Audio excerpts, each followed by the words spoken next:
1. Southern California, yeah. Born and raised our DNA. Laugh and cry to what we say. We hit you with that wordplay. 4053. What episode are we on? D, they feeling like they be zombies, all dressed in Abercrombie. SoCal DNA coming in live. 8 o'clock on a Wednesday night. COVID got you sitting inside. Why not sip one and free your mind? Cheap thrills, popping pills, stack cash, spend it fast. Listen to all of those lives as Arjun act like he's surprised. And there we have it. That is version 1 of our intro. And I think it's good. It's episode number 3 officially. And I think that came out well, Arjun. What do you think, man? Episode 2, because remember over the weekend. Oh, 1.5. 1.5. Yeah. Okay, all right, dude. Hey, so I'm on number 3 right now. So that's probably why it's got me going. Okay. We can skip the 2. 2 will be a lost episode. Like how Nas released the lost tapes. Got it. Yeah, we'll come back on it. There you go. All right, so yeah, I mean, you know, I'm glad that we finally put something out there that's a legitimate intro. You know, it covers who we are. Sure. You know, we got the D, we got the A. You know, we got some references in there that maybe the audience didn't capture on the first listen. But, you know, with time, after every episode, I think they'll pick up a little bit more from each verse. Yep. And, you know, this is something we plan on kind of refreshing every now and then. But for now, this took a lot of work. I know it's not I know it doesn't sound like a full song, but the amount of work that we put in, both writing the lyrics, you know, producing and kind of collaborating ideas back and forth, this was an effort, and I'm just glad that it's out there. Yeah, man. SoCal DNA coming in live. 8 o'clock on a Wednesday night. 8:30 o'clock on a Wednesday night. Flexible. That's a flexible bar right there. We change it every week. Oh, man. Hey, man, so how's your week been so far, dude? Everything good? Oh, man, week's been busy, dog. Week's been busy. Just, you know, even though we're supposed to be working from home, a lot of the stuff that I do requires me to, like, be in the lab. So sometimes, like, I got to pop in. And when I'm there, I'm like, you know what? I'm already here. Might as well continue for like another few hours and take a meeting there and do that there. And it's been like that for the past couple of days because we have some, you know, deadlines coming up. But who am I to complain? I'm lucky to be employed, to be perfectly honest with you. Given the economic climate out there, given the COVID season that's been going on, sometimes just being employed, having a job to go to, being able to simply work from home, that alone is enough. Oh, yeah, no, absolutely, man. And I could totally agree with you. And I totally sympathize with those that have their issues. My family, at least, my mom and I received our stimulus checks today. I'm not sure if you've checked it out, if you've gotten it. Actually, let me check right now. I was actually thinking about that. But I hope that, you know, helps people out that aren't working like Arjun and I are. Work is a nice little getaway and a nice sense of normalcy for us, I think. When things are working out and you don't see an empty office all the time.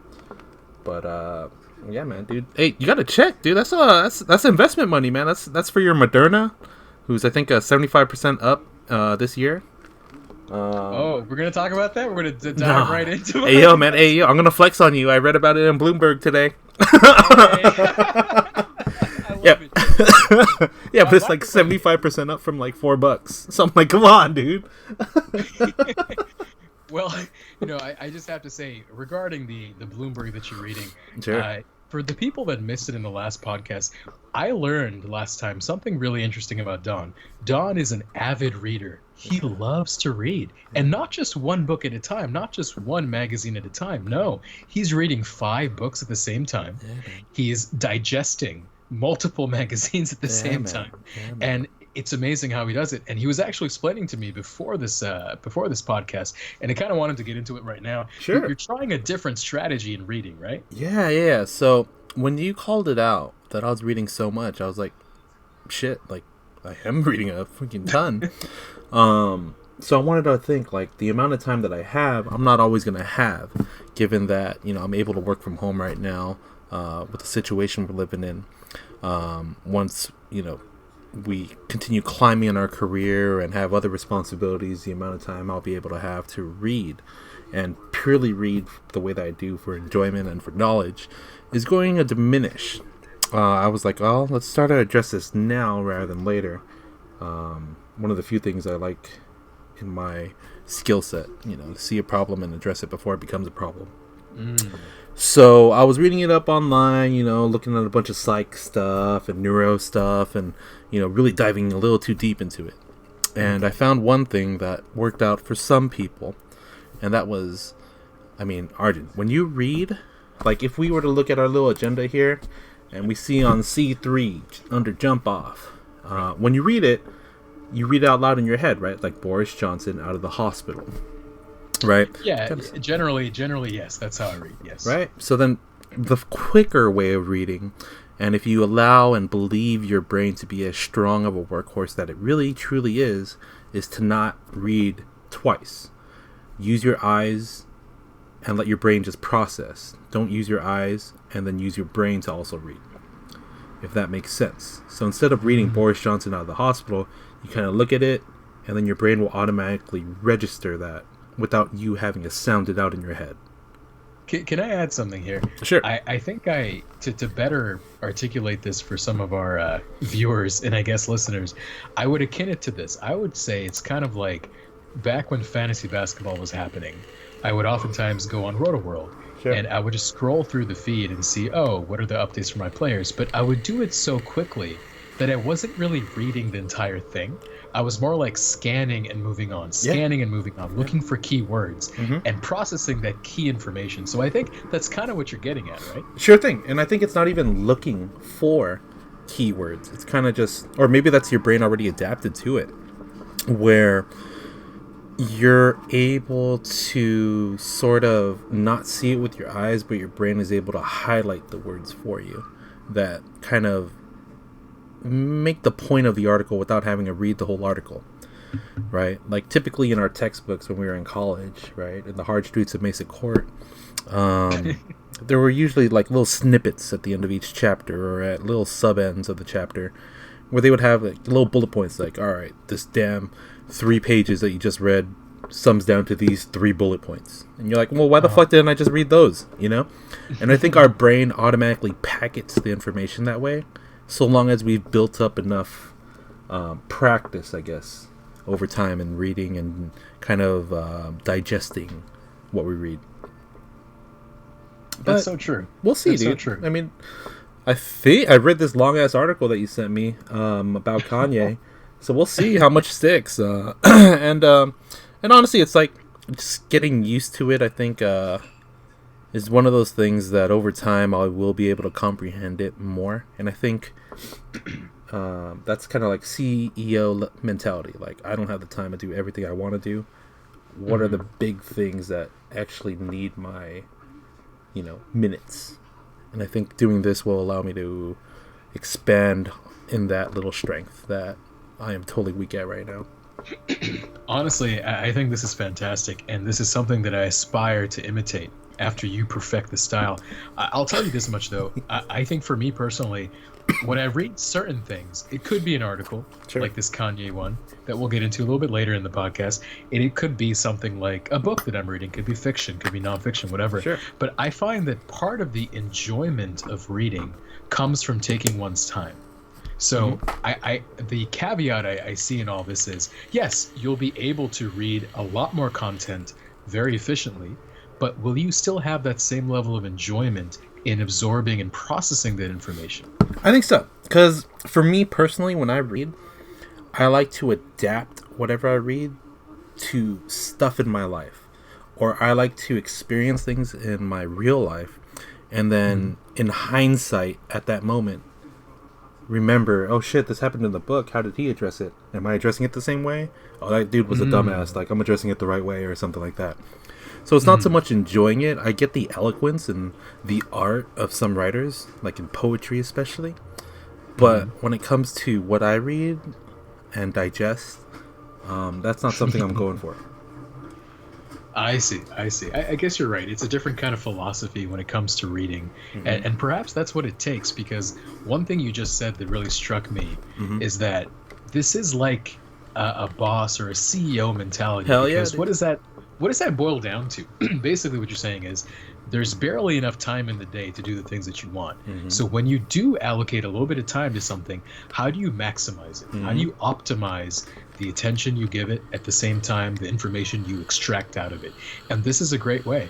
I just wonder, how long did it take you to kind of get used to this style of reading? Was it a couple of days, just kind of over and over again, or maybe over the course of a few months? Well, honestly, I just started this last week. But no, because I mean, you called me out on it, right? Or you didn't call me out on it. You had brought up the idea that I do read a lot, and I never thought much of it. And then I started, again, everything I do, kind of, I look in hindsight like, oh, can I apply anything in my past that I could use to justify this thought or address this thought moving forward? And then it just made me realize, like, hey, I don't have this much time, and looking for a home that takes so much time, and going out, spending it with family, as great and a relaxing moment as that is, it gives me away from my own career trajectory and my own dreams and passions beyond family. So I don't know. It's I think it's a process, and I've been doing it for a week. I've noticed that my eyes are a little more tired than normal because I am scanning more so than I would before, but I also attribute that to fucking allergy season, right? It's getting a little windy and a little stuffy now. At least the past couple of days it's been a little bit warmer. So I've been having a little bit of snot here and there, and I'm kind of like, oh shit, I hope it's not COVID. Exactly. Time out. Let me play a little doctor right now. I know you were the doctor back in the day, but let me play a little doctor right now. Okay, first of all, what are your symptoms right now? You mentioned some snotty nose. Yep.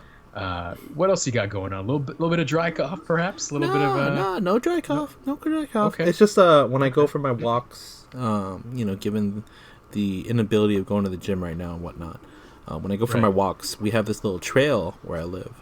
It's basically a spreading grounds where they filter the water. Okay. There's a lot of nature there, a lot of plants, a lot of wild animals. You see rabbits here and there, kind of like in UCI. You see like those fucking rabbits jumping around. You see like that little white flash, and you're like, yeah, that's a fucking rabbit tail. It ain't a ghost. There's that, lizards. Of course, there's a ton of poultry there. So a lot of ducks. There's a couple seagulls from time to time, crows. Wait a second. So I've never heard the grouping of seagulls, ducks, crows be referred to as poultry. Is that well? Hey, as a chef, dude, I think of it as like, hey, can I cook it? Fuck yeah, I'm gonna cook it. That's a poultry. A seagull, Don? Hey, dude. Hey, I'm sure in some parts of the world, sometimes, man, you gotta resort to those sort of things, man. You're not wrong there. You're not wrong there. And it's like, hey, some people like in richer cultures will eat pigeon. Right? So, and like to us, pigeons are like, yo, those are like dirty LA birds. Dirty LA right? birds, yes. Like, where else do you see them? Like, they're in LA. Oh, by the way, I just have to say, like, a quick pigeon story. I don't have many of these to share, just one really. So, during my trip last year to London, sure. I was walking by the Westminster Palace area, and near like Whitehall, which is where all the government offices were, there was like the fattest pigeon I've ever seen. Like, I kid you not, it's like the size of 2 or 3 pigeons put together. Amen. And it was snacking on something. I was like, damn. That's probably like a smaller pigeon. These pigeons? Yeah. I was like, why are these pigeons so huge? And then I realized, maybe it's kind of like a metaphor for the government elite, right? Like the people who are working there, they're kind of like the rich fat cats of the world. And so naturally, the crumbs and everything will always be there next to their windowsills, next to their railings. And that's why the pigeons in London are so damn fat. When I get a chance, I'll be sure to bring that picture up for the viewers and listeners. It is quite a sight to behold. But hell yeah. I understand what you mean. I think in some areas of the world, the pigeon is considered to be a delicacy of sorts. Yeah. And I'm sure there's different ways to prepare it, and it's all good for them and everything. But like you said, in American culture, we always view the pigeon as very disease-ridden, a carrier of diseases. Yeah, so yeah. It's hardly something we want to dabble into. It's all a matter of perspective at the end of the day. And I think trying to open up a worldview by reading all that I do allows me to take a more well-rounded kind of approach to questions and, outlooks. And I think that's why, when you say seagull, I don't know, what the fuck, poultry. I'm like, yeah, dude, why not? Just take the beak off, just take out like the breast. Would you be able, like, honestly, would you be able to tell the difference? Maybe in size, but after it's done cooking, like on view, would you be able to tell? Probably not. If done correctly. Well, I mean, is it fair to assume that all birds taste the same? Because that's kind of what you're saying. No. I'm saying upon viewing, like it's gonna look the same, and if it tastes good and you spice it correctly and add the right amount of fat to it, right? Because you adjust it based off of fat content, it's gonna end up tasting like it's gonna be one of those and taste like chicken. I think, right? Like, because people that eat alligator are like, ooh, it fucking tastes like chicken. It's a drier chicken. I'm assuming the seagull's the same way because it's probably flies a little bit more than a chicken and all that. Because I assume they're supposed to live near some sort of coastal waters, and I'm definitely not near coast. So, Hey, aren't most waters coastal? Are they? I thought coast meant like you had to be part of the ocean or neighboring an ocean. Coastal waters. Oh, I see what you mean. Like the water closest to the coast, Yeah, basically. yeah, coastal. My bad, dog. It's just when you said this phrase, I was reading that phrase in my mind over and over again, like coastal waters. Like isn't that like a redundancy? But no, it's not. It's not. It's just because the then water you have at the like beach. you have man-made lakes, right? Those aren't coastal waters. Right. You're right. You're right. All water is not coastal. Oh, I'm man. so sorry. Where did I get that from? That was a ridiculous thing to say. Yeah, man. In the back of my head, I was like, I'm gonna call him out for his stupidity here, and I'm like, no, let's just roll with it. You might as well title the episode "Coastal Waters." Let's go coastal question mark. Exactly. Speaking of things that are kind of not really embarrassing, but I would say, things that happened over this past week. Horrible Sure. segue, I know, but I'll say that, obviously in the last episode we were talking about Boris Johnson being in the hospital, and we were kind of covering things like, what does it mean for a leader of a nation being in the hospital? Will the people really, rally around that person regardless of politics? And more or less the consensus between us was yes, even if Donald Trump got coronavirus, he's still a human being, and he's still the leader of our free world, right? Leader of the United States. And you would want your guy to be alive and doing well. Sure. And like you said, you don't want it to fall to pets. We can't forget that too. But going back to Boris, we received some incredible news more recently. As I open up the particular article to cite this, although this is kind of officially known by everybody. This is from the HuffPost by Haley Miller on April 12th, 2020.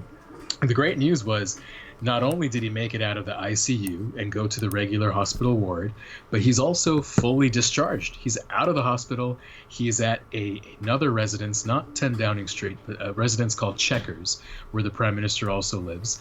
And he's in good spirits. He even did a little selfie video on Easter, basically telling people, like he owes his life to the NHS over there, which is the National Health Service. This is what, takes care of everybody. This is what's been underfunded for a lot of years over there, but now it is pretty much the front line in this battle against COVID-19. So Boris was very, very heartfelt about it, and you could tell that he's still recovering, right? He's not all the way back. And I learned something interesting, and I think we were kind of touching on this in a few podcasts ago. Like, what does it mean when a head of state is out of commission, right? What does it mean when a head of state is decapacitated? What happens is, in the U.S., obviously, it goes to Mike Pence, and then we found out it goes to the Speaker of the House, Nancy Pelosi. But in the UK, it's a little bit different. It's not exactly codified in that way. So Boris, in his cabinet, so to speak, has a collection of ministers, right? They just call themselves ministers. And there's one minister that's known as the First Minister, or, in this particular case, it is the Secretary of State, Dominic Raab. So he actually assumed the position of the Prime Minister. All the responsibilities fell to him. All the shots that he had to call fell to him while the Prime Minister was in the hospital. And I thought to myself, that's kind of interesting, because since there's no codified constitution for that, in theory, the cabinet could disagree on who's leading them when the prime minister is out of commission. In theory, you could have a new leader entirely, or you can have some kind of a mutiny under the temporary leader. So I'm glad none of that has been explored over there. It seems like Dominic Raab was taking care of some things in the week and a half that Boris was out of commission. Now that he's recovering, I think more information will be funneling through him, and he'll be moving on to bigger and better things. I think, the road to recovery is long after coronavirus, as you know, but he should be okay. One thing that I wanted to ask, though, is something that I found out from the UK news reports that I like to look at from time to time. They said that the number of deaths that are reported there are only from the hospitals, meaning they don't count the deaths from private citizens' homes or nursing homes. I found that kind of odd because when you think about it, a large number of deaths happen in nursing homes, and oftentimes they're in succession. It's one after another. So I kind of wanted to get your take on that. Do you think it's appropriate to only report the deaths daily basis from the hospitals, or should a greater effort be made to collect the death information from everyone? No, and I agree with the latter portion of that. I think deaths in general, so long as they have some sort of trace, excuse me, some sort of history. Oh, there's a dry cough. Shit, COVID. As long as you can trace it back to the person having some form of COVID, complications can arrive from COVID, such as pneumonia and other things that may cause death. And I think it is very wrong if we're only counting hospital deaths. Main point in case is, what about the homeless people that don't get medical care, and are definitely shot off to the side? It's not a proper portrayal of the impact, if that is the way they are calculating it. I know at least here in the U.S., nursing facilities and skilled nursing or skilled nursing homes and things of that sort are actually included within the hospital network. So those may be included here. I haven't done enough of the research to really say whether or not they do include those, but I would assume they do.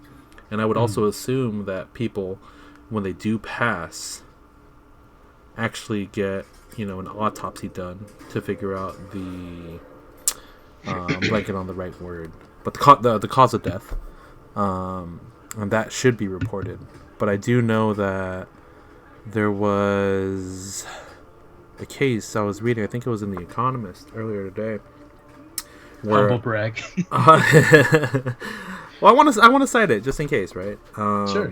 Where a woman's husband, so a man, passed away, but he had made multiple attempts on trying to visit a hospital, and the hospital kept turning him away, saying, "No, you just have a cough. You just have a cough."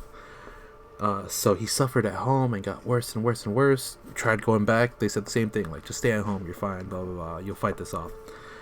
He ended up passing away at home. And the wife had to pay for a private autopsy to be done to confirm that it was COVID. So whether or not in cases like that, they're included in the overall mortality rate, I don't know. I wouldn't be surprised if they're not, but I would hope that our epidemiologists out there are actually counting them. Because, I mean, our numerator and denominator are so far off. They're strong estimates at best. I would hope they're not trying to minimize the scare tactics that we should be showcasing to the world to strengthen the stay-at-home order. Man, this beer is making me sound smart. Hold on. What is it? This is called Lil Guy from the brewery? What percentage is that? This one's a little baby one. It's only 2.9, but it was 32 ounces of it. Ooh. Yeah, maybe halfway through, I'll go grab another one in the fridge. I got you. Yeah, I mean, you made your points very astutely, and I did notice one thing, and I think the audience might pick up on this too. When Don gets really intellectual and he has a moment, right? when he has a moment, he tends to slow down his rate of speech, and he like enunciates the words, and I think that's him processing. That's his mind thinking. Like, yeah. You're it's the gears turning, and it's also I'm trying to pick words that I believe people will understand. Okay. No, because there's like So- a lot of scientific yeah. words and stuff like that. Like I didn't know if I wanted to throw out mortality rate in there, right? So I went the extra step of saying numerator and denominator. And I'm like, well, fuck, that's not really helping either for some people. Yeah, I mean that actually made me more confused. I was like, wait a second, what rate is he referring to? Yeah, see- Mortality? Is he talking about infection rate? Like, No, what is so, this? well, so the mortality rate is it's a ratio, right? With the numerator and denominator, those that passed away versus those of the total no, I population. understand. I and all understand math. I understand. that. Right, I and get I'm you. just like, so I'm trying to do that live, and But bro, look, our audience is not in the 5th grade, right? well, hey, but in order to properly expose your thoughts to people, you have to be speaking at a 6th grade level. Is that what Jocko Willing told you? No, that's just like business school.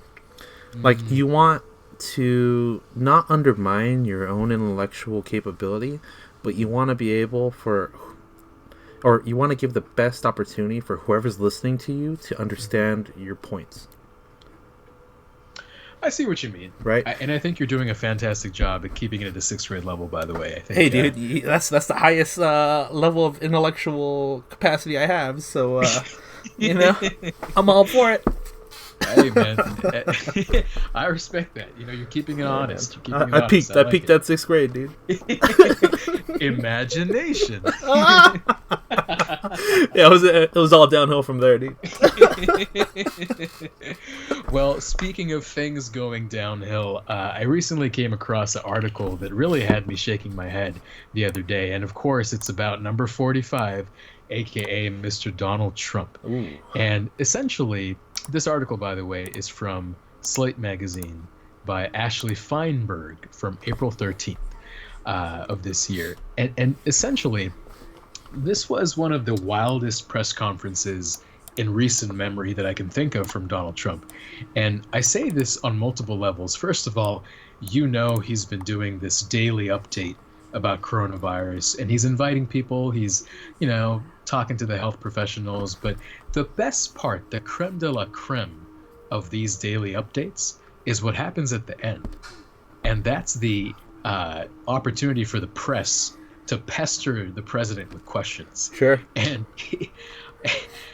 let me just say, so for the audience that may not know, Trump has a natural tendency to attack mainstream media, right? So he always seems like he has something against CNN, MSNBC, CBSN, whatever it may be.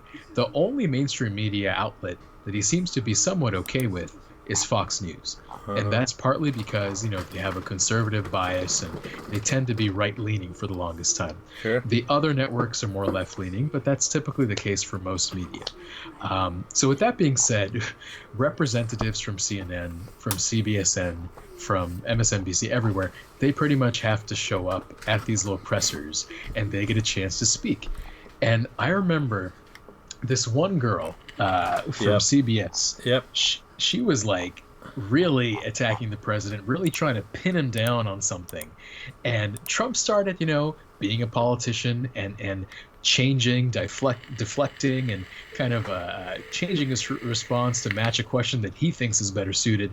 And then after a certain point, he was just enraged and he said, you're a disgrace. You know that. Exactly. Hey, dude, I gotta say, I actually watched this. This was on Trevor Noah actually talked about this yesterday. Oh, wow. Where it's this lady I have on the stream, and you'll see in the video. She's wearing red, has a black coat on, and Donald Trump goes through like all the tactics to dodge a question. Right? He's like, "Oh, yes. I'll promise you the data. You want the data? Yeah, we'll get it together for you. We'll get it together for you," without actually saying it. And then she starts addressing stuff. I think she says like, "Hey, we asked about February. Why are you talking about January? That's fine." Right. And then he's like, "Oh, you said February." Like he had a moment where he's like, "Oh shit," and then he pulled out his final trump card, no pun intended, where he's just like, "You know what? All you guys are fake. You guys are fake. You guys are terrible. Come on, how are you? Come on," and shit like that. So I did actually. It was super. It was my first time seeing Trump get flustered. and resort to doing that. Like, he does resort to that, but usually it's kind of like right up front. But he had gone through the motions of trying to dodge it appropriately, right? Quote unquote appropriately. And then he just said, "Nah, screw it. I'm just throwing it in. Just do it." I mean, one thing that I sometimes think about is, obviously, we don't like the policies. Obviously, we don't like the constant fact that he's tweeting and he's in the news for all the wrong reasons, and skeletons in the closet come out from time to time. We don't like all that information, and we don't like having a president that is not very dignified or presidential. But at the end of the day, and I have to be careful how I word this, I think we'll look back at this time and think, wow, that happened. Trump was actually president, and he was giving us so many entertaining moments, of course at the expense of the nation, at the expense of so many people who are not getting what they want out of the government. But it's just amazing to me how this has become the new normal. Just like how COVID-19 is forcing us to work from home and accept these terms as the new normal, I think Donald Trump attacking the media during a press conference, that is something that we don't even bat an eye at anymore. That's amazing to me. Well, I think it's not so much that he's attacking the media. He is defending himself in an attacking sort of aggressive way. And that's, I mean, I'm not trying to side with him, but I'm playing devil's advocate. Sure. In that I enjoy the fact that our president is stepping up and trying to have an authoritative voice as the leader of the free nation. Right? So instead of bowing down to reporters who have some sort of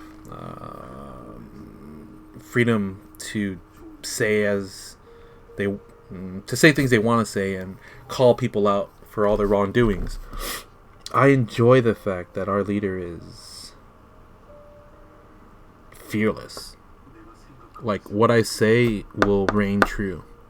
Believe in me. Trust in me. I know the path that I'm taking us on. Not everyone's going to like it. But it's like one of those, is it the ends to the means, or I forget the right term. The ends justifies there the we go. means. Yeah. The ends justify the means. And I think that's Trump's main protocol with all the decisions he makes. Well, I understand, and I give you credit for playing devil's advocate, but I'll say in return this. He's not always right. If he had a track record... Where was he wrong? When was he... Did you not listen to the clip on Trevor Noah? I get it. But at the same... That's why I brought up the point that he's trying to defend the actual position of being president. Not so much himself. No, that's the thing, though. He doesn't have to do that. Before President Trump, I would say the position in the Oval Office, the stature of the presidency, I think meant something a little bit more presidential, a little bit more dignified. I wouldn't say that, man, because look, all right, Obama had that because he was an eloquent speaker. That's for sure. He was probably the best speaker in our lives thus far. Maybe Clinton's up there, and I think we were too young to understand Reagan.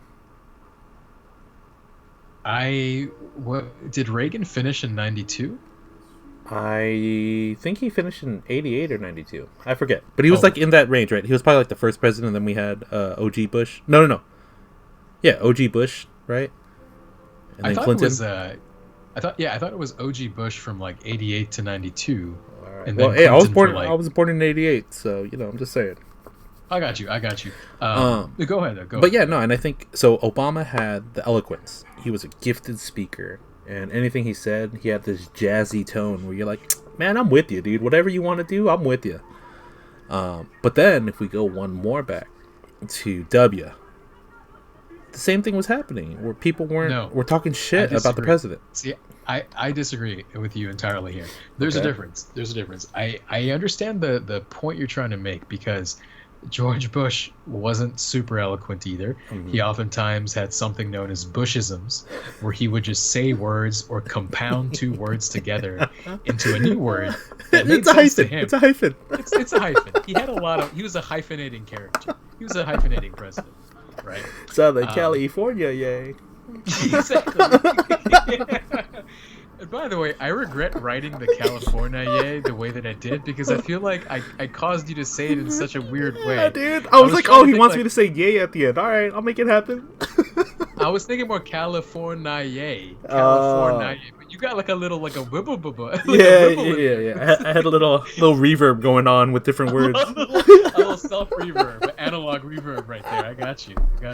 But so, the reason why I say it's different between Bush Jr. and Trump is because I don't know if Bush, let's say, inspired a culture of racism or inspired a culture of just kind of retaliation against progress.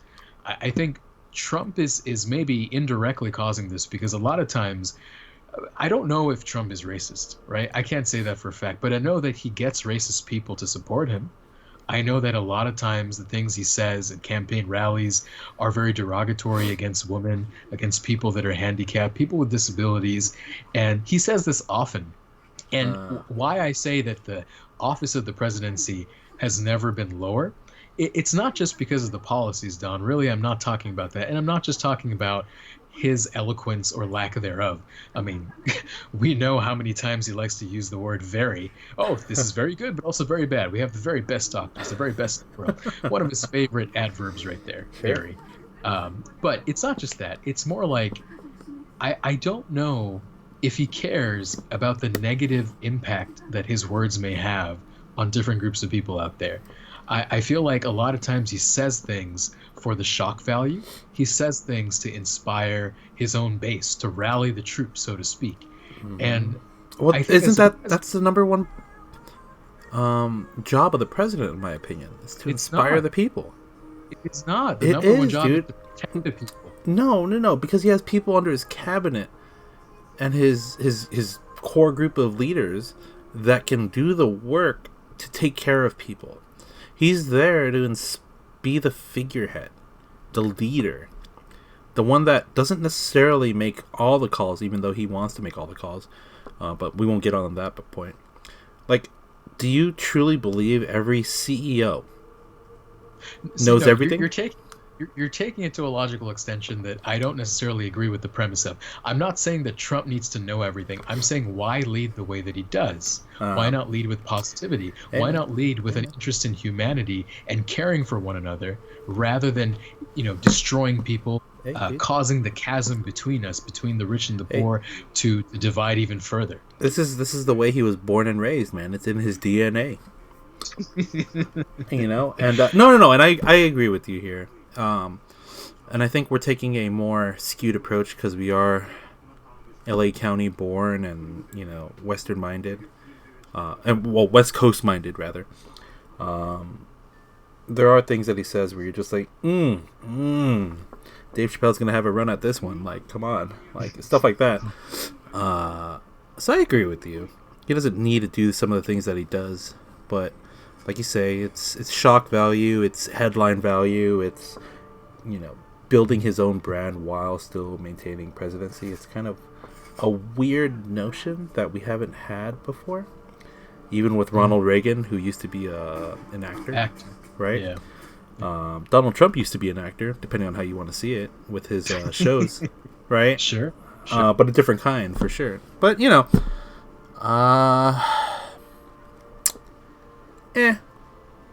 it's good for change, and I think we'll see what happens in November if the election still goes on. So, yeah, and I'm sure we'll get into this more on a recurring basis as we move on. Hey, by the way, I'm super mad. Yeah? I'm super mad. Bernie went ahead and threw him the towel. He was supposed to get rid of my loans, man. He was supposed to get rid of them. I really wanted him to win. Well, even if he won the, I wouldn't say that. I think with Bernie, even if he won everything and he became president, sure. Do you really think that any of his major policies would go through? Well, I think every president has the ability of putting in at least one of their main policies throughout their 4 years or 8 years. I think he would have gotten one in. And I was banking on the fact that it would be the educational reform sort of thing. Yeah. Of course, I'm not naive in that everything that he wanted was going to happen, and I doubt his democratic socialist approach to things would have really taken full effect. But he would have made some good moves towards that. Guess political outlook for the U.S. But no, let's not talk about him. Poor guy. Wish him the best. He's a little old. Hopefully he's not getting sick or doing anything weird. Yeah, and he recently actually supported Biden. Yep. So did Obama. So did Obama. I thought that was strange, by the way. Like, maybe I can get your take on this real quick, but why do you think Obama waited until now to support Biden? I think the DNC wanted to make sure that their representative was going to get Obama's support in order to tackle the beast known as Trump. So I think they were saving it. Because, I mean, that's Obama's boy. Like, if Obama were to support anyone else, that would have threw Biden under the bus, and everyone would have been like, why isn't he supporting his fucking vice? You know? So really what you're saying is Obama thought it's best to stay quiet and don't say anything until it's confirmed Biden's our guy. No, I'm not saying Obama thought that. I'm saying Obama is basically living his best life now, man. And he's like, oh, DNC, what do you want me to do? So I think it was a DNC play, not an Obama play. Really? Interesting. Yeah, man. Interesting. That's what I think. And we'll never know. One day we'll get Obama on the show. We could ask him in person. It's probably easier now than a few years ago. We'll still have to pay him. We're going to have to figure something out. Oh, gosh. No, but I think, and I mean, honestly, I think Obama would have supported Biden no matter what. But in order for the Democratic Party to have a stronger kind of group mentality aspect to things rather than being so separated as they've been in the past couple of years, they waited on Obama to release that. Because, like I said, Obama was one of the most liked presidents based off his demeanor. He wasn't necessarily agreed upon on all of his political agendas. Sure. But as a dude and as a dad right now, you're like, I can fuck with that guy. That guy's cool. You know? He certainly gives that impression, for sure. For sure. Well, Obama aside, I think Obama, first and foremost, he did have a interesting mentality as a president. He had some people would call it a Obama mentality. Now, another mentality that's probably more popular is the Mamba mentality, and I bring that up because, of course, and correct me if I'm wrong on the date, Don. April 13th was officially Mamba Day. That was Mamba Day. That was the last game he played. That's right. And it's especially impactful this year for obvious reasons, and of course, rest in peace to Kobe Bryant and his daughter Gianna. Hopefully they're looking down on the world and providing some positive vibrations from wherever they are. But I think of Mamba Day, and I think back at all the different commercials that Kobe Bryant participated in. It could be Nike commercials, could be McDonald's, could be whatever. But one thing that really stood out to me was the commercial he did for the Kobe system, which was I think part of a multi-series campaign. It was a multi-commercial campaign featuring Kanye West and Kobe. And Kanye West in this particular situation was in the audience. He was an audience member, basically wanting to learn the Kobe system from the Black Mamba himself. And one of the tenets of the Kobe system was something that confused me. I didn't really understand when Kobe first said it. Yeah, let's go ahead and play it. Yeah. This isn't the original source. This is from Nike, back when Kobe was launching the Kobe system, or in partnership with Nike. He had a bunch of stars, but the most entertaining one, at least to Arjun and I, was the one that featured Kanye West. So what I'm going to do is I'm going to go ahead and play it really quick. It's 30 seconds. I'll let you know when it's done, all right? Sure. How much more do you want from me? More. How much more successful do you want me to be? More successful. How many records can my records break? More records. But I'm the best. But are you a different animal and the same beast? What the does that mean, Kobe Bryant? You're welcome. What is he talking about? Oh shoot! There we go. Hey, let's leave that Nike basketball up really quick. Just shout out to Nike basketball. That was a great set of commercials. Dude, you're welcome. I think I need to start saying that more, like even during office meetings where I fuck up and I'll be like, "You're welcome, man. You're welcome. Learn." I mean, I know you kind of explained it to me earlier today, but you know, for the audience, why don't you go one more game? Why don't you try to you want me to explain the phrase more? You want me to explain it more? More? Sure. Go a little bit more in depth. Sure. All right. So what was the quote? I think it was a different animal, same beast. Yeah. All right. So I got that up here. I'm gonna go ahead and make this really big so that everybody can see it. Where's that merge cell piece? There we go. Merge. Let's make that bold. Let's go ahead and make that 30. Oh no, we're doing 24 in honor of Kobe here. Here we go. 24. Put that right in the middle. All right. Different animal, same beast. So, to give you a little heads up, this took me about an hour of meditation to get into that Mamba mentality.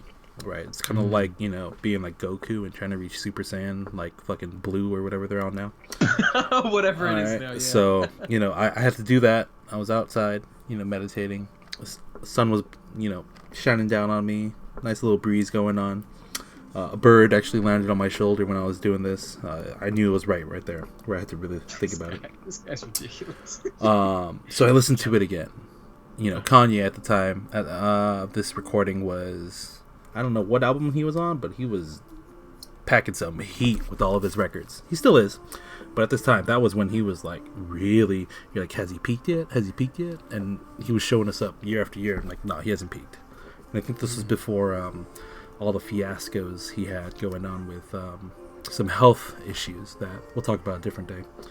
Or maybe even later on today. But then he asked like, hey, what do you want me to do? I'm already the best. And then Kobe goes on to say, but are you a different animal and the same beast? Right? With such conviction, by the way. When he says that, you're like, let me unpack that, right? What I think he says is, if we split this up, different animal, same beast. Animal and beast are pretty much the same thing, right? But if you take the connotation of what a beast is compared to an animal, a beast is more raw. It's more unfiltered. It's nature first. Whereas an animal seems a little more domesticated, a little more okay, a little more controllable. What I think it means is, when he says different animal, and specifically when talking to Kanye, was that he was trying to tell him, are you diversifying what you're doing? Are you tackling different aspects of your life and applying that same raw drive to all those different animals? Are you applying the same beast to it? And I think that's like the Mamba way, where in everything Kobe did, he applied the same work ethic, same drive, same intensity, regardless of what type of industry or animal he was, you know, working in. Does that make a little bit more sense? You know, I have to say, your explanation was perfect. It clicked in my head. I had the eureka moment. I had the epiphany. And you're welcome. Well said. Deserving you're welcome at that too. That makes sense. I didn't know if that was exactly what he was trying to say, because I guess I confused the state of Kanye in that commercial. Sure. I didn't know if by then he was already a fashion designer. I didn't know if by then if he was already like a shoe guy and designing communities and whatnot.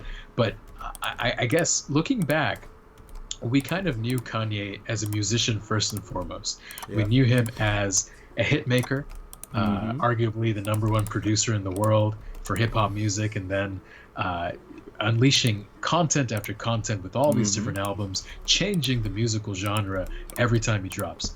So I guess Kobe's quote makes perfect sense because he needs to do more. He needs to break more records, not only in his own lane, but in somebody else's lane. Maybe breaking into the fashion world now, maybe breaking into architecture and, promotion, whatever it may be.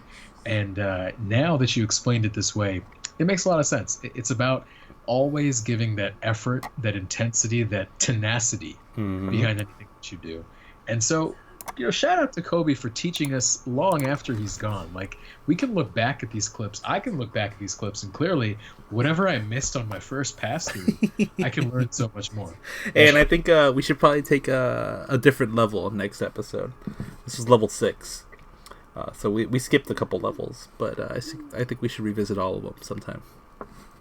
Let's make a note of that. Let's make a note of that here. Next time, we will revisit the Kobe system, and I'll probably have you explain the different tenets. Oh yeah, dude. Because clearly, reading comprehension isn't my thing right now. Yeah, man. Hey, I didn't even say it out of my head. It just came through, man. Like I said, an hour in meditation to get into that Mamba mentality.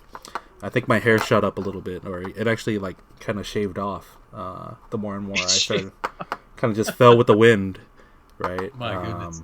Sooner or later, one of these podcasts, Don's going to be so enlightened, I'm just going to be talking to a light bulb. It's like... yeah, you're just going to get flickers every now and then. Just flickers of energy. And I'll just know what he's saying, like just telepathically through this digital medium. I'll just know. But, thank you for explaining the Kobe system. And one person, obviously, who's active player today that really looked up to Kobe Bryant was, of course, one of my guys, one of my favorites right now, Devin Booker.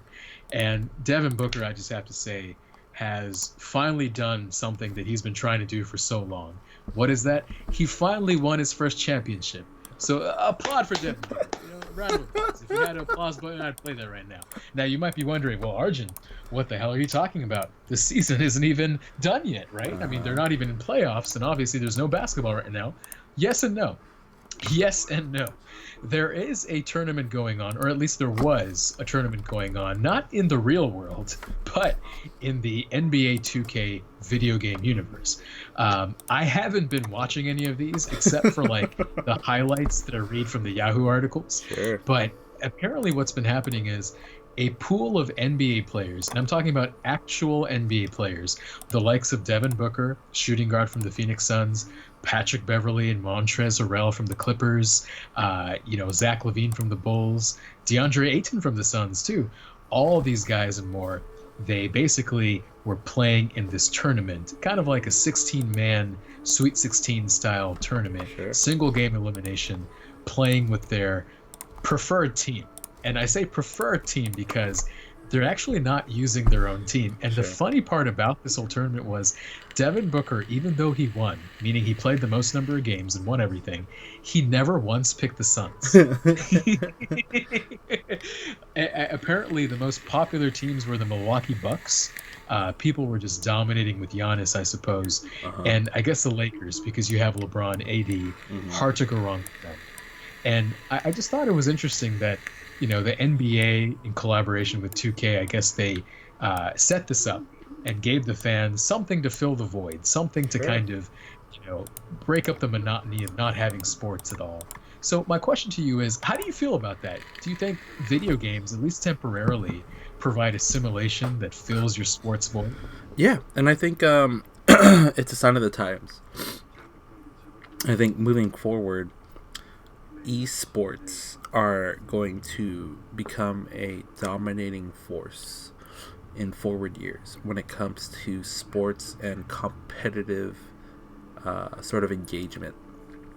I think especially with the advent of virtual reality, when we get to the point where things become augmented reality, little context, virtual reality is you put on this headset and you virtually can see something different, and you use remote controls to control your character or your avatar or the guy that you are or girl that you are within that video game, what you're seeing.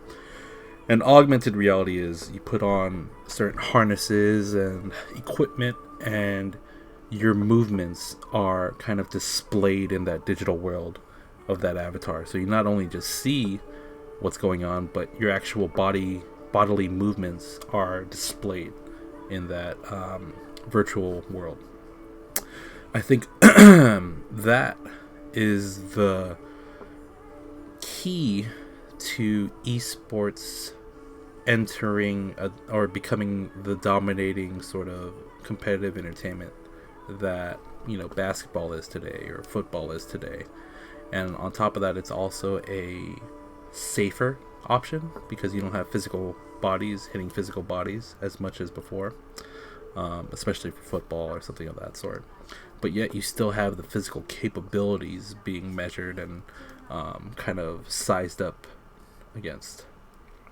I also think that it will allow the international community or hence the whole world to compete with one another, because my brethren in Asia typically don't have the best athletic capabilities or pure physical prowess that other countries have. But, your brethren.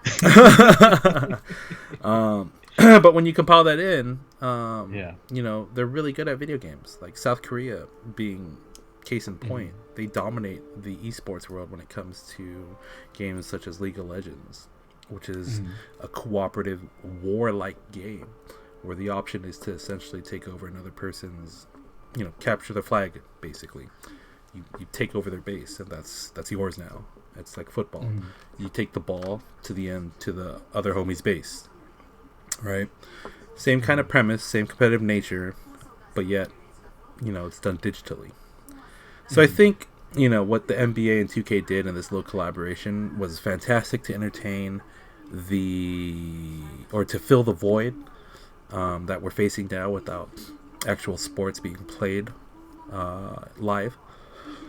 And I think it's a sign of the times, man. We're going to get it eventually, and I think in our lifetime, you and I may eventually enter a tournament as the SoCal DNA, and we'll take out another duo, you know? Yeah. Like 2K? Like, our shooting right here, I don't think we're going to hit greens every time. Man.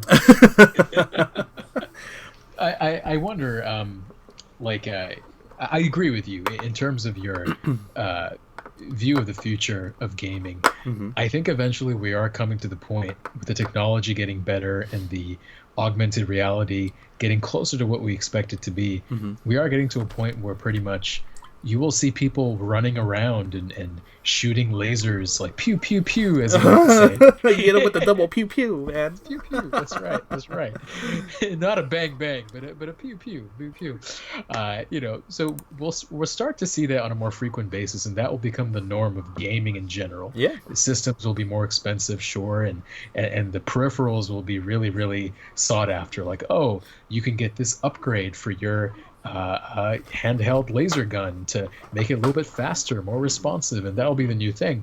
But I think we're far away from that, and right now in the world that we're in, I think it's hard to monetize esports to the same level. I'm not saying you can't monetize it, but to the same level as professional sports with real athletes, because I know you can still see these tournaments be played at stadiums, right? You can buy tickets and watch this, but I find it hard to believe that there will come a time when these two things will be comparable, where there will be enough people going to esports events as regular sporting events. You know what I mean? Yeah, no, I get what you're saying, and I think it's just, but I'm on the other side. I think it will happen once it becomes accepted, more widely accepted. As someone that is a gamer, from my hours away from reading, I do play games from time to time, and it's an escape from reality, which is what sports does in general. It allows you to kind of feel like if you support a team, those players are me. They represent me, and you kind of buy into it. In games, I feel the same way, where, you know, this is my team, and I'm going to contribute as much as I can to the team. And And regardless of whether that's really me on it, I control it. So now I have an even higher stake in the win or the loss. So, right, but see, you're talking about it from the perspective of an active participant. Exactly. I'm talking about it from the perspective of a viewer. No, from a and I get it. spectator. But then who's to say that, they're not going to make games that have thousands of people all at once? Right? They're already playing games where there's 100 people per game. Mm-hmm. Right? And then what if they start putting city against city? And it's like, hey, man, we have the Torrance Starfish versus the Irvine Anteaters. I don't know. I was gonna say All Stars, and I was like, Starfish. Okay. I guess we're close to the beach, kind of. All right, we'll call them the Redondo Beach Starfish. Or why not the Torrance Coastal Waters? Oh, there we go, the Coastal Waters. No, that's the venue we're gonna be at, or the stage. Oh yes, stadium. I like it. And it's like, it becomes a part of like, hey, whoever shows up and logs in can participate in this game, and it becomes a sign of pride. Like, yo, we had 30,000 people show up to your 20,000. You can't beat us. Well, then it's on the 20,000 team would be like, nah, fuck that. We're just as good, if not better. We could beat you, right? So I think, and even for those that aren't playing actively, who's to say that they're not supporting them, like in the stage where you could throw out support items that make the active players better. Your cheers make them 1% stronger, what have you. Stuff like that. You know what this reminds me of? The closest thing that I've came to this kind of experience is Pokemon Go. Sure.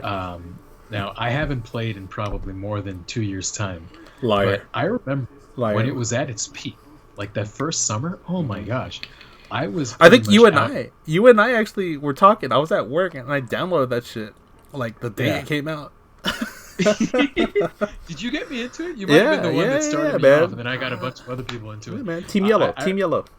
Yeah, of course. Gotta be Team Yellow. I ain't fucking with Team Blue. I don't want the Articuno. I want the Zapdos. I want the Zapdos. By the way, just for the audience, Pokemon Go was this very popular, still is, I guess, to some extent, very popular game, which is like kind of a cheapened version of augmented reality where the real world is kind of converted in a way where different hotspots, different landmarks, even like establishments become centers of attention where you can pick up items, where you can fight Pokemon, where you can fight gym leaders, and you can collect Pokemon that are kind of randomly scattered in the quote-unquote real world, but it uses the GPS signal, it uses the Wi-Fi signal, the cellular reception to kind of figure out where you are and how far you have to walk, travel. And dude, I gotta tell you, man, like, yeah, now, since you haven't played in 2 years, at least recently, they've introduced Team Rocket. So these little places that you're mentioning have sometimes Team Rocket there, and it's your job as a player to defeat Team Rocket. You see what I mean? Like, it's more now, not so much people against people, but now it's you against the game, and you're collectively, as a community, taking on something united. Yeah, and that's exactly the point that I was trying to get at with the Pokemon Go, because I remember in one of the commercials early on for Pokemon Go, they basically showed like a Lugia. I think it was a Lugia in the middle of Tokyo. And everybody was basically trying to throw Pokeballs at it and fighting it in a way to bring its HP down to capture it. And I thought, wow, like, look at that. You have these limited time events where you have like a boss battle, so to speak, in some kind of public square, and you're inviting all these people to come to support, like you said. Maybe they're not fighting directly, but they're adding support, like healing and restoring, whatever the parameters are for Pokemon, and you're basically having this communal experience where it's not just you versus the game; it's you and everybody else versus the game. And I like the concept of that. Obviously, when Pokemon Go first came out, it didn't have that feature readily available. I think they're still probably working on, maybe you can speak on this more than I can, they probably have some kind of boss battle, right? Where it's like a limited time event where you can capture rare Pokemon. You just have to like come with your faction and go get them. Yep. You come with your team, or whoever shows up is part of the team automatically. So it's a uniting force. And dude, it jogged my memory right now. If I stray away a little bit from Pokemon Sure. Go, Sure. you have not only do you have sorry, communities of people going against a game of this augmented reality. Right now, you have schools, colleges, and universities forming teams in esports to compete against each other. Mm-hmm. And I think it just speaks levels as to where we're at, and we may be closer than we really anticipate on how gaming can become such a force that, you know, our current sports world is. Yeah, and you mentioning that also rings a bell for me because I remember reading about how the Zot Zone at UCI. Yeah, remember man. Yeah, that's what I was thinking about. Yeah, the Zot Zone, if I recall this article correctly, it got converted into basically a computer lab with like super high-end computers, like gaming computers, where pretty much now UCI offers some kind of a esports scholarship or something where you can basically train with the quote unquote team and compete against other schools, exactly like you're saying. And you're right, like this is happening to our alma mater. It's happening to local schools now. And I guess a part of me tends to be a traditionalist and thinks like, wow, like people are spending money, tuition money to go to school to play video games. But then another part of me, the part of me that I'm trying to blossom a little bit more, especially through conversations with you and other people, the dreamer within me is like, wow, that's really cool. Like, look at how society is progressing. They're taking this thing, which was kind of not necessarily looked down upon, but it was mostly like a pastime, a hobby for kids. And they're evolving this into something that's competitive, something that you can not only compete against with your friends and other schoolmates and whatnot, but you can actually compete for money. You can make a living. That's amazing to me. Dude, hey, so I just looked it up. You'll look it up when you watch the video again. Our UCI team actually has international players for our varsity team. Nice. They're from South Korea. Of course they are. Like two of the main 5 that play on the team. Yeah. That is ridiculous. Oh my god, I want to go visit and try to beat these guys. Right. I actually had the same instinct when I saw that Devin Booker won the 2K title. I thought to myself, I used to be decent. Like, you remember, I used to be decent in 2K back in the day. I think I could probably give Booker a run for his money. I think I could beat him. Just saying. Yeah, but something that he said really resonated with me, and this is getting kind of geeky right here, but he said really it's all about eye control, reading the right things, and reacting quickly. That's a very basic thing to say, and that's true for most video games and a lot of things in life too. But it's so true. You're basically training your vision. You're training the way that you look at the game, that you react to different elements, and it helps you adjust, just like Don's changing the way that he reads, right? Instead of rereading something, he optimizes his strategy so he can digest more information in a limited amount of time. Devin Booker's doing the same thing. He's training himself to process copious amounts of information very quickly and look in the right areas. So, I have to give a lot of credit to people who are really good at video games. I was never that great. I was never good enough to make money, and I never had the desire to compete professionally at the highest levels. But I'll say that the people from South Korea coming over to UCI, more power to you. I hope you do us proud. I hope you win all the League of Legends and Minecraft tournaments that exist, and raise the ranking for UCI a little bit further. But we'll see. I guess it's something that will definitely happen in the future, and it's already happening. And maybe one of these days, Don and I will go to Staples Center. Instead of watching Kanye and Jay-Z do Watch the Throne, it'll be 2 guys from South Korea playing League of Legends, in a crowded arena. Hell yeah. Hey, we may be announcers for it. That would be fun. I think we'd be great announcers, honestly. As long as I keep being able to sip one, I should be fine. I think preferably that should be a requirement, right? Like we should both to be able to go through like an entire 2-hour session of people playing video games, not us, like watching other people play video games. Hey, We man. probably need to be a little bit intoxicated for that. Speaking of intoxicating things, though, one of the articles that I read recently, or I should say that I read 10% of recently, Sure. absolutely captured my attention. I could not look away from it until I really had to. Mm-hmm. And this was Kanye's GQ interview.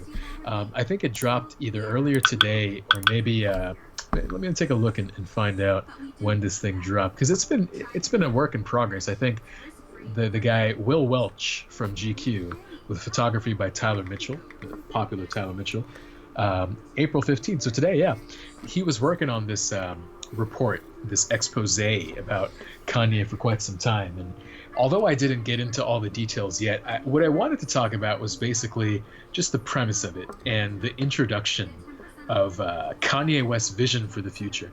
Now, we touched on this before. We talked about Kanye riding around in Wyoming, buying up ranches, buying up multiple acres property, getting these raptors, these Ford raptors, and painting them matte black. Matte Black? I forgot how to say it, but let's just say matte black. And, basically putting his personal touches without really changing the whole state, right? He's trying to basically be a part of Wyoming's future. And the way he's doing that is creating his own community through his vision. And I thought to myself, well, isn't that just the natural progression of Kanye West, right? Starting off with the only creative outlet that he could make a living off of, which was music, jumping to fashion, shoes, thanks to maybe Kobe lesson number 6. What was it? Different animals, same views. Maybe he finally got that lesson down and he moved on to those different lanes. And now what he's thinking is, since he has the resources, since he has the means to do these things, why not change the way people live? Why not change the way people view culture and have his own vision realized and then modulate it out to all different areas all over the world? And I thought that was really interesting, because I think it takes somebody who has a very unique position in life and also a unique determination, a willpower, if you will, to want to see this through to the end, right? A lot of people probably talk about this, just when they're thinking out loud, just kind of great ideas. Oh yeah, why not have like a community where everybody's kind of working toward common goals, and you can enjoy yourself here, you can skateboard around, you can do all this. People talk about this, but Kanye is actually realizing his vision.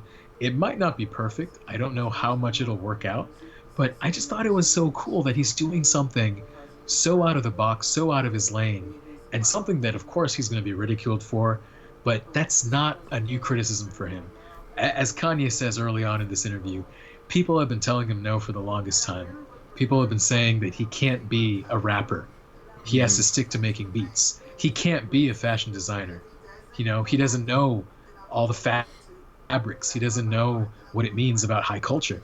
But he proved a lot of people wrong. Now, with that being said, I look at a lot of the Yeezy attires, the Yeezy Season 7, Season 8. Besides the shoes are interesting. But besides the shoes, the clothes, not so much. He can keep the clothes. He can probably, recycle those designs a little bit later. But what do you think about a guy like Kanye West and his vision for the future? Without getting into the full interview, just your overall thoughts. I think he is a modern day Renaissance man. Yes. One that I try to be. Oh my God, you too? Have I told you about this before, by the way? I tell people that I'm trying to be a Renaissance guy. You have to. And have to explain that to them. Hey man, so the big thing is, I mean, you and I both know, as you invest, the main thing you want to do when you invest is what? Diversify. Bro, you told me the opposite. You said, bitch, don't do that. No, because what I wanted you to do is, I wanted you to get good at one industry. And then once you're good at that industry, apply it elsewhere. See, baby steps, dude. I'm teaching you baby steps. Right? Well, unfortunately, I may not be that good at this one industry, but I digress. So but go yeah, ahead. no, and I think, so he's a modern day Renaissance man, something that I aspire to be, which is why I read different things all the time. So I'm at least in tune with multiple layers of industries. And I think he is almost becoming almost a vanguard of some sort that is able to pave new paths and inspire others to take the road, or actually create the road less traveled. And he's showcasing that someone who grew up in, the hard parts of Chicago are able to be what he is today. And I think he is doing a good job of creating something from nothing. Granted, he has stuff now, but he always did it. And we've talked about this before where, the way he got in with Jay-Z was basically being a producer, not a rapper. And he's like, well, fuck it, I'm going to rap because I want to rap. That's what I want to do, so I'm going to do it. I'm really good at one thing, but I want to do something else. And he just applied that same work ethic across the board whenever something else came, where he felt that he wanted to do it. If you have passion for something, you just have to apply an obsession to it. And I think that's what Kanye does really, really well. People give him shit for it because it's an obsession and it has a very negative connotation with it. But all the greats have an obsession for what they are great at. Kobe Bryant had an obsession about basketball, shooting God knows how many free throws, even though he had almost like a 90% free throw rating every year, at least. Sure. LeBron, wish he worked on his free throws a little bit more, but he has an obsession for basketball. Kanye has an obsession for his music, a lot like Deadmau, an EDM artist, the one who puts on a almost like a mouse head kind of costume, has an obsession for music. These top tier chefs have obsessions with food, which allows them to get the Michelin stars. These CEOs, what's that fool's name? Elon Musk has an obsession of disrupting the whole industry, which is why he's able to create these sort of new businesses that create new norms. All right. Kanye is just doing what he does best and applying all that he's learned to other facets of his life and other facets of business, and he's doing what he loves. That's the most important thing. The article we'll dive into probably a little bit later on, or we won't, to speak to it on a high level. Like, dude's just creating stuff that he would want to be doing himself. No one's doing it, so why not him? Yeah, and that was one of the lines that really struck to me. Like, he's basically saying that he's not forcing people to live in these domes. He's not forcing people to wear his clothes or to listen to his music. But if you ever take a picture of him, you'll see him doing him. He'll be doing Kanye 24/7. He'll never be doing somebody else. I thought the phrasing might have been a little bit better. Could have been a little bit better phrasing. Sure. But, I like the idea of kind of living your truth, whatever that truth may be. There we go. For Kanye, because he's experienced so much in life and dreams bigger than a lot of us do and has the means to accomplish it, he's basically living passionately every moment of his life. As soon as he wakes up or in the middle of the night, he has ideas. He calls up his teams, his Yeezy Sound, Yeezy Architects, Yeezy Engineers, sharing ideas, sharing sketches. And it's like a constant cyclical process. But yes, it is work. But I think in his mind, he's living his best life. It's not really work. It's just doing all the things that he always wanted to do all the time. Hey, it's a good leader. If I had a leader that didn't want everything done his or her way, I would be worried. And I think it's truly him and everything that he does. It's his voice, his ethos that you could see without even knowing that, or without it being labeled, Yeezy or whatever. It's him. It's become so iconic. And I think he just has those sort of levels and layers that one day I hope to achieve. Maybe not in the same facets or same industries that he's in. But if you apply those notions and that Mamba mentality, level 6, this shit happens. Look, it took Kanye what 10 years since the first from hearing Kobe speak, Sure. to be able to do this. And let's not undermine the fact that he had problems. He had some issues, some health issues, but he's grown from that, and I think that's what it takes. It takes a little bit of blood, sweat, and tears to get to where he's at, and he's not straying away from those aspects of his life.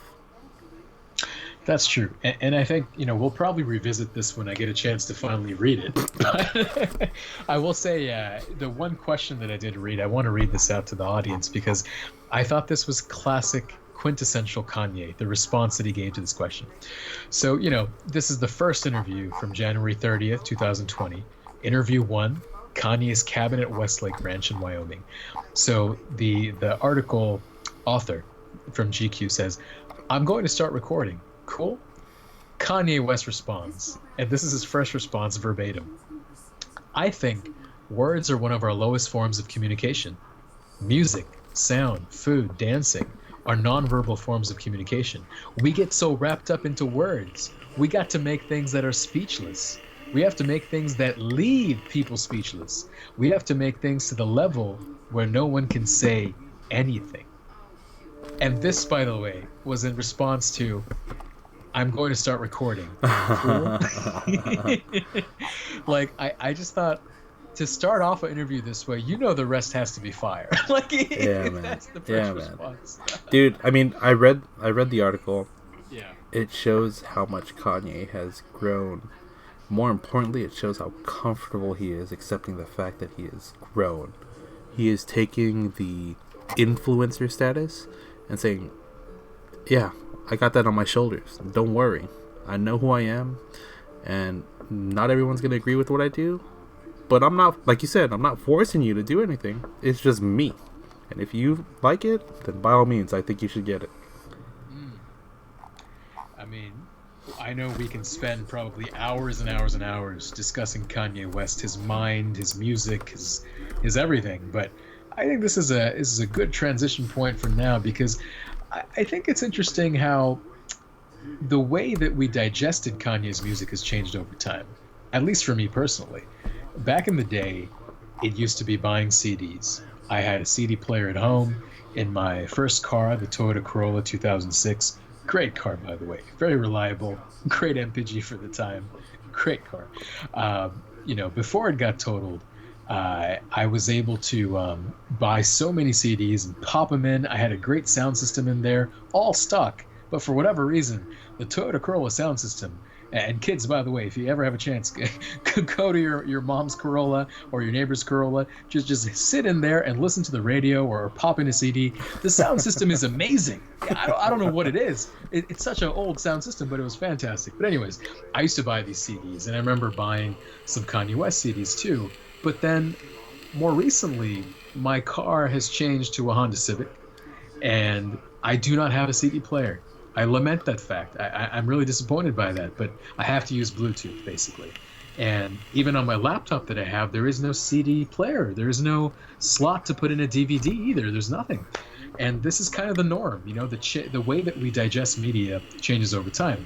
So, for Kanye's more recent work, including the Ye album from 2 years ago, and all the collaborations, and the Kid Cudi duo album that he did, Kids See Ghosts, Daytona, Tiana Taylor's Keep That Same Energy, and everything else.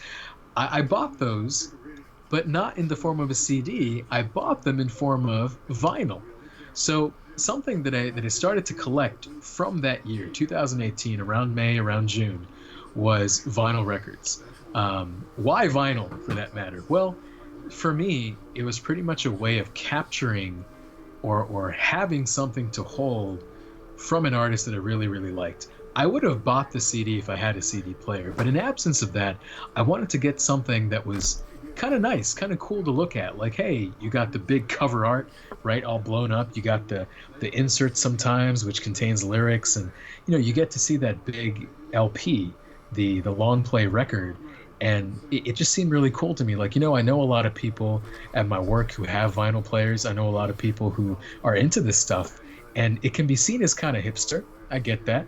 Just like the same people that are buying, tape decks, cassette recorders, and buying up modern albums recorded on cassette just for the novelty of it.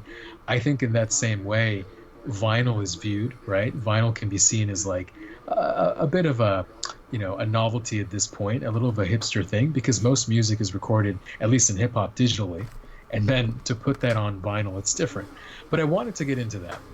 And so in 2018, I bought, I think, 4 different vinyl records. Like I mentioned, Daytona by Pusha T, which was excellent purchase, arguably one of my favorite records from Push, and favorite albums, probably top 10 for sure, Daytona.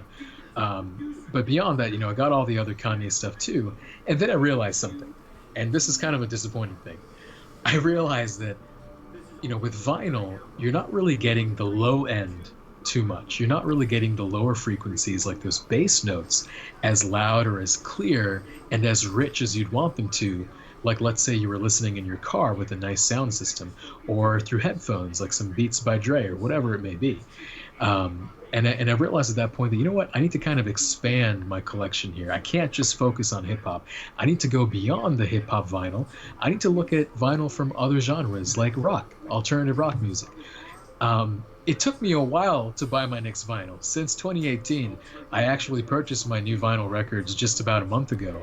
And I took a stab at a couple different bands, and maybe some of these names, Don, you'll recognize. One of them being the Black Keys. Have you heard of them? Mm-hmm. Okay. I love the Black Keys, by the way. They're one of my favorite rock groups of all time, probably my favorite rock band of all time. And, I've seen them live and everything, but I wanted to have their very first vinyl LP, which was, The Big Come Up. Very low fidelity, but I wanted to hear what it sounded like through vinyl. And on top of that, I got, have you heard of the band Phoenix? They're this French group. Yep. Mm-hmm. So you know Phoenix as well. Mm-hmm. So I got their best album, Wolfgang Amadeus Mozart. Sure. Or I think it's called Wolfgang Amadeus Phoenix, rather. Chock full of hits. Listomania, 1901, Fences, list goes on and on. And then I got 2 albums from a group that I'm really listening to a lot. And if you like them too, that'll be awesome. You've heard of the Red Hot Chili Peppers, right? Mm-hmm. Now, of course, Red Hot Chili Peppers have been around forever, probably since 1984, before we were born. And they reached their peak, you could say, I would say in the 2000s, with Danny California, Californication, and all those hits. And of course, I've heard those hits before, but never did I really delve into their discography like I have more recently. Over the past year, or maybe longer, I would say, on Spotify, I've been looking at and listening to their older albums chronologically, starting from their very first one, which I think was self-titled, to like Uplift Mofo Party, to Mother's Milk, to Red Hot Minute, just all their older stuff. And it was fascinating to me how this one band has withstood the test of time for nearly 3 decades, about to be 4 decades now. Like, that is insane to me. I don't know many bands like that. But not only did they stand the test of time, they evolved. They started from being like a very kind of a rap, punk rap, funk kind of oriented group that weren't really making too much noise in the mainstream, to creating these beautiful melodies with, bass guitar and acoustic guitar and the singing and the drums, everything coming together so majestically, creating these timeless classics. And they're a local band. They're a bunch of guys from LA. So over the past year, I've become really a big fan of them. And I thought to myself, why not make my first Red Hot Chili Peppers vinyl purchase? Why not buy some albums? So obviously I bought these in a set. 4 of them together, the Black Keys one, the Phoenix one, and then 2 of the Red Hot Chili Peppers. I got it off eBay because they were having some massive deal, but I got their Californication album from, I think, 1999, and their By the Way album from 2002. And I just have to say, listening to them in vinyl, and also the Black Keys, and also Phoenix, it's a different vibe. It's a different feeling. I think certain genres of music, and I guess in this case, especially alternative rock, and maybe even, oh, bless you, by the way, and that was Kelly, I know. These kind of genres, I think they sound a little bit better on the record than hip hop does on vinyl. At least the hip hop that I've recently purchased. So that's one of my new collections. I know you've been collecting some books and actually reading them. Reading is the most important part. For me, I think getting into vinyl was something that I didn't anticipate on doing, but it's kind of neat. It's kind of neat to enjoy music in a way that they used to back in the day, and also knowing that there's still vinyl records available. Like even the latest albums come out in vinyl. So. I think the sound quality in vinyl is supposedly one of the best, if not the best already, because it's fully capturing, the low lows and the high highs. So, well, it depends on how it's recorded. Okay. Because if it's recorded in analog, then yes, that's true. But if it's recorded digitally and then transposed to the vinyl record, then you're kind of compressing, or you're trying to expand something that's already compressed. You know what I mean? So you're not really getting all the lows. You are getting a lot of the highs, though. I agree with you there. I think vinyl is perfect for the highs and the mids. Like any music that really captures the body of a track through the highs and mids, you're going to love vinyl for sure. It makes you feel something. There's a certain tenor, a certain color and richness in the voices and in the instruments that make you feel things that you wouldn't otherwise feel just by having some headphones on. I totally agree, man. Well, that's good stuff. For sure. How about you, though? Like, you typically enjoy music, I'm sure, like most of us, through streaming, right? Through like Spotify or whatnot. Have you ever thought of dabbling back into physical media? Yeah, eventually. Again, it's more of a financial thing right now. Not spending money on things that won't give me an immediate sort of take on that I can't already get with what I have. Got you. So over time, I would like to, have one of those rooms. One of my favorite shows ever features this guy named Harvey Specter, which is from the show Suits. Ended, I think, a couple years ago. And in his office, he had a wall dedicated to just vinyl records. And something that I aspire to want and have and own one day, with a dedicated, top tier, maybe refurbed old school vinyl player. The ones with the damn trumpet horn coming out of the top. Oh, that's it's a gramophone, right? There we go. I sure, I wouldn't know the name. I just know the look, right? Sure. But that there's like a couple scenes where you just look at it and you're like, God damn, that is amazing. Like it is a wall full of just like, a cubby wall essentially of all of his vinyl out records. And it turns out that his father used to be a jazz musician, which is what got him into it. So he collects all these jazz vinyls, and it's something that I would hope to eventually get to, because I remember growing up, my father used to always listen to the Beatles. Whenever we'd be on my way to school or whatever, it's like, fuck, we're listening to the Beatles. God damn it again, But then, over time you grow up and you're like, man, I kind of miss that. Like, and I'd love to revisit that. And, regardless of the quality, the Beatles were an iconic sort of band. They were, if not the iconic band at the time. Sure. I'd like to, display that for my future kids or future generations, that my own take, get a Kanye vinyl album, something like that. I have to ask, though, from the Beatles, what's your favorite song? I can't even say it, dude. I'd like to revisit. Like I said, like this is just stuff in the back of my head where I could talk about like Sgt. Pepper's and stuff like that. I don't have there's a very, very slow one, but I can't speak justice to it because I haven't listened to it in so long. All good. I understand. Yeah, man. But yeah, it's definitely something, music is something that I consider to be timeless, because especially nowadays with everything digitally stored, that means future generations can more easily access it. It's not like back in the day before our time when you were lucky to find somebody with a vinyl record of the artist that you like. You have to like go over to that person's house or buy it somehow and bring it over from a record shop. But now it's just everywhere because of internet, which I believe is a utility just like gas, electric, garbage disposal, like whatever it may be. Mm-hmm. I think internet is something that's so vital. It's a critical utility that connects us all, and without it, we can't really go on. We can't really live life in the way that society has kind of built for us, right? Sure. In terms of amassing knowledge, looking up things, being able to solve problems by watching a simple video on YouTube. Internet has done so much for us, and streaming music, especially music from back in the day, is a great way to get a better appreciation for culture too. I mean, Sure. I can attest to that. A lot of times, like, I mean, when I'm looking for samples, right?